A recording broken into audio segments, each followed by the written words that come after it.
Now on CBSNews.com. The chaplain of the House of Representatives rescinded his resignation brought on by House Speaker Paul Ryan. Father Conroy had previously agreed to step down at Ryan's request, but in a letter yesterday, the Catholic priest told Ryan he would stay on the job after consulting with a lawyer. Ryan then announced Conroy would, quote, remain in his position. Ed O'Keefe is on Capitol Hill with more on the dispute. I'm not commenting. A defiant Father Patrick Conroy resurrected his tenure as House Chaplain yesterday afternoon, issuing this searing two-page resignation retraction letter to House Speaker Paul Ryan, saying, I have never been disciplined nor reprimanded, nor have I ever heard a complaint about my ministry during my time as House Chaplain. Some of Conroy's defenders believe the controversy dates back to a prayer he delivered in November during debate over the GOP tax reform plan. May their efforts these days guarantee that there are not winners and losers under new tax laws, but benefits balanced and shared by all. On Monday at an event in Milwaukee, Ryan defended his decision. A number of our members felt like the pastoral services were not being adequately served. But Father Conroy states in his letter that when Ryan's Chief of Staff, Jonathan Burks, asked for his resignation, he mentioned my November prayer and made a dismissive comment, something like, maybe it's time we had a chaplain that wasn't a Catholic. Burks disputed those statements, saying, I am disappointed by the misunderstanding, but wish him the best as he continues to serve the House. Any suggestion that the Catholics need not apply is deeply offensive to Virginia Democratic Congressman Jerry Connolly, who is Catholic, says reaction to Conroy's ouster in the House was nearly universal. It went from shock to outrage. And I might say not just Democrats, lots of Republicans as well. And Ed O'Keefe joins us now from Capitol Hill. So, Ed, how big is Patrick Conroy's influence behind the scenes for those that may not be aware?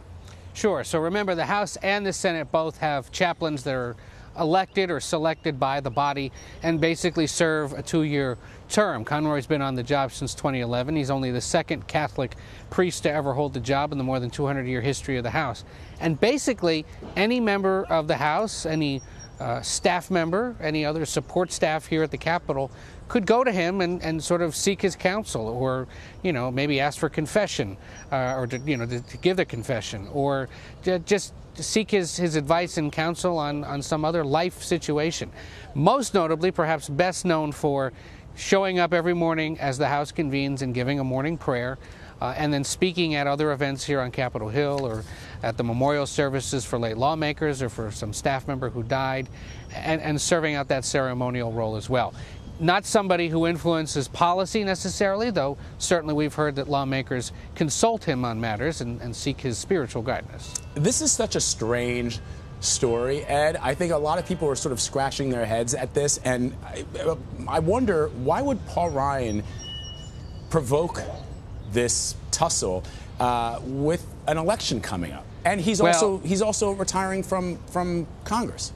Yeah, anyone needed a reason to understand why Ryan's retiring, it's because he has to deal with housekeeping issues like this that just drive a speaker mad. Look, we understand that this issue had been percolating quietly for months. There's some suggestions dating back to even last summer when some members expressed concerns about Conroy basically maybe being AWOL or just not being as accessible as they would like. There were some suggestions last week when this was announced and when it sort of became a thing that there were members concerned or eager to see somebody be chaplain who is not Catholic, somebody who has children and a family. Obviously, a celibate Catholic priest can't do that.